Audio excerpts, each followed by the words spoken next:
বর্তমানে আমরা যেই শুনতে পাচ্ছি, এবং এইটা আমি ব্যক্তিগতভাবে আমি কেন যেন বুঝতে পারছিলাম যে যখন আমি ওই যে বিভিন্ন মহল থেকে আগে থেকেই শুনতেছিলাম যে এই যে একটা ইনক্লুসিভ ইলেকশন হবে এই হবে, তো আমি চিন্তা করছিলাম ইনক্লুসিভ মানে কি, এইটার ফাঁকে হয়তো আওয়ামী লীগকে ঢুকানোর চেষ্টা করবে, এবং আলটিমেটলি তাই দেখতেছি। আমাদের দেশে এই ব্যুরোক্রেটদেরকে এবং সেনাবাহিনীকে ব্যবহার করে রাজনৈতিক দলগুলো বারবার ক্ষমতায় এসে দেশটাকে তছনছ করে দিয়ে যায়। আবার এই রাষ্ট্রযন্ত্রের সিভিল প্রশাসন এবং মিলিটারি প্রশাসন এই জিনিসগুলো আবার রেডি করে ছিমছাম করে ওনারা আবার ক্ষমতায় এসে চুরি চামারি করাপশন দুর্নীতি করে নষ্ট করে দিয়ে। সেনাবাহিনী আসলে রাজনীতিতে নাক গলানো উচিত না, ওকে ধরে নিলাম গলাবে না, এটা ভুল হয়ে গেছে। কিন্তু আমার কে উত্তর দেন, আসিফ নজরুল যখন প্রথম এই কথা মুখ থেকে বের করলো, আওয়ামী লীগকে সাপোর্ট করলো, আওয়ামী লীগের ব্যাপারে নরম সুরে কথা বললো, 3 মাস হয়ে যাওয়ার পরও তার মাথার উপরে শেখ মুজিবের ছবি টাঙায় রাখলো, এদের এই অপরাধের জন্য কিছু হয় না? আসলে যে কোনো বিপ্লবের পর যেই পদক্ষেপগুলো সাথে সাথে নিতে হয় সেগুলো হচ্ছে, যেমন দেশের যেই বিদ্যমান সরকার ব্যবস্থা ওটাকে বাতিল ঘোষণা করা, সংবিধানকে বাতিল ঘোষণা করা, এবং বিপ্লবী সরকার গঠন করা। প্রথম ওই যে একটা কথা আছে না আমাদের দেশে, প্রথম রাতেই যদি বিড়াল মারা না হয় তাহলে সমস্যা হয়, এবং সেই সমস্যাটাই এখন হচ্ছে। কারণ আমাদের দেশে যে জুলাইয়ের সফল বিপ্লবটা হলো, তারপরে কিন্তু ওরা বিপ্লবী সরকার গঠনের কোনো পদক্ষেপ গ্রহণ করেনি, এবং এরপরও বিচ্ছিন্নভাবে ওরা বিপ্লবী সরকারের কিছু অ্যাকশন নিতে গিয়েও বাধাগ্রস্ত হয়েছে। যেমন প্রেসিডেন্টকে সরানো, আওয়ামী লীগকে নিষিদ্ধ করা, এই ধরনের আরো অনেক কিছু।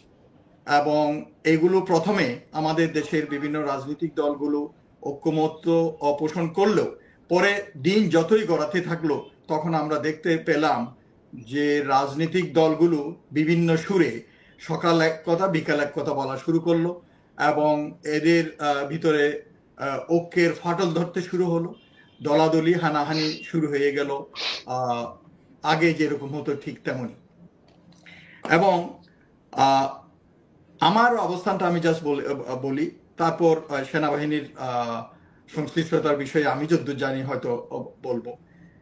আওয়ামী লীগকে নিষিদ্ধ করা যাবে না কেন? কারণ এই ধরনের একটি সন্ত্রাসী সংগঠন, এবং অনেকে বলে যে পাক হানাদার বাহিনী এরকম অত্যাচার, নিপীড়ন, জুলুম, গণহত্যা আমাদের দেশে চালায়নি যদি তুলনা করা হয়।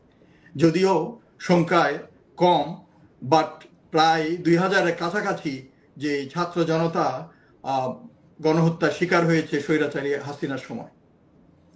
এখন এই আওয়ামী লীগকে নিষিদ্ধ করার জন্য প্রথম থেকে বলা হয়ে আসছিল ছাত্রলীগকে নিষিদ্ধ করার ব্যাপারে, ছাত্রলীগ নিষিদ্ধের ব্যাপারেও তারা সময় নিল, এবং পরবর্তীতে এই ধরনের চাপের মুখে তারা ছাত্রলীগ সেই সন্ত্রাসী সংগঠনটিকে নিষিদ্ধ করলো।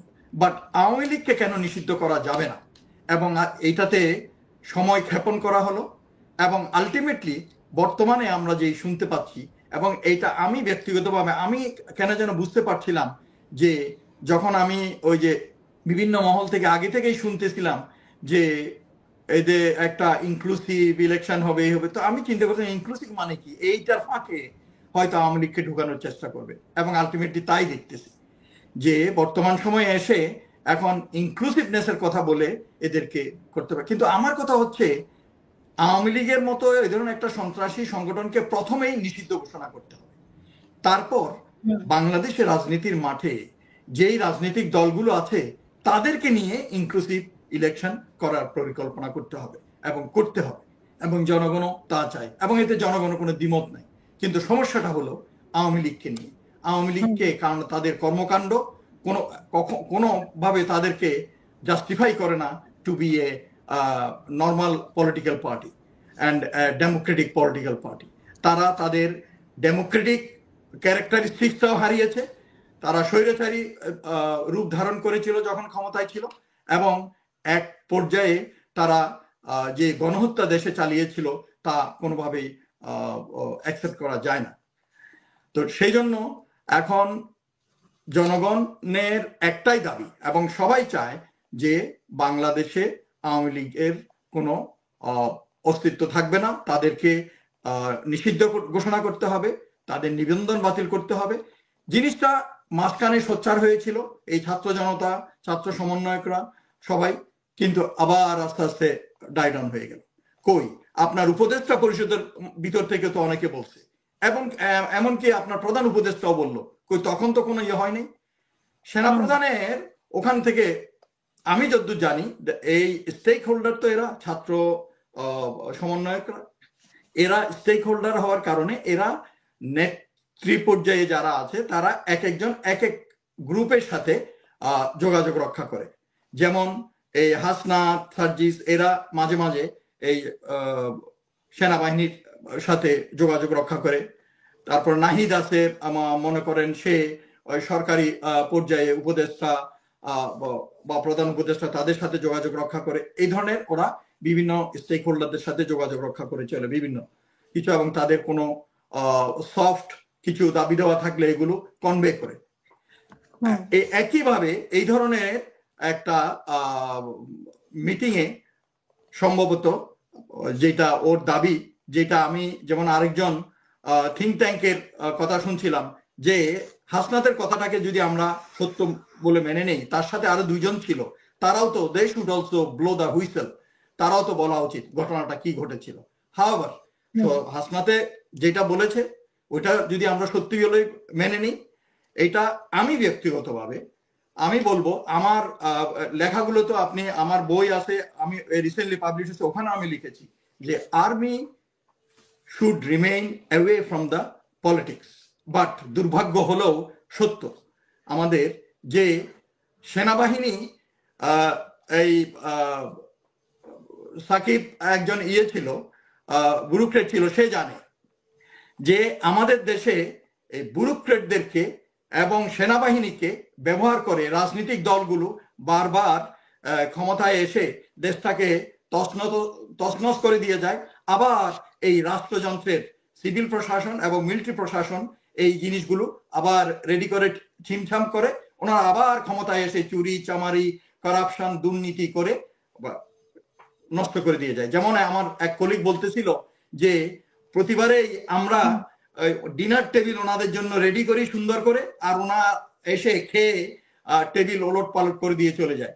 তো আমার কথা হচ্ছে যে উপদেষ্টাদের ভিতরেও অনেকে তো এই কথা বলেছে যে আওয়ামী লীগকে নিষিদ্ধ করা যাবে না, কোনো পরিকল্পনা নাই, এটা গণতন্ত্রের বহির্ভূত, গণতন্ত্র বহির্ভূত একটা অনুশীলন প্র্যাকটিস।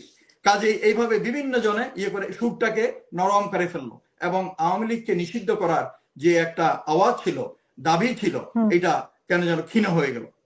রিসেন্টলি আবার এই হাসনাতের এই ইয়ে থেকে, স্ট্যাটাস থেকে আবার এই আওয়াজটা উঠলো। তো আমার কথা হচ্ছে যে এটা থেমে গিয়েছিল কেন, এবং যারা এটা বলেছিল, ইভেন কি পলিটিক্যাল লিডাররা পর্যন্ত আওয়ামী লীগের পক্ষে নিয়ে বলতেছিল যে তাদেরকে ছাড়া ইলেকশন করা যাবে না, তাদের রাজনীতি করার অধিকার আছে, এত সহজে ওনারা ভুলে গেলেন যে আমাদের দেশে 2000-এর মতো প্রায় যে ছাত্র জনতা রক্ত ঢেলে এই স্বাধীনতাটাকে আনছে।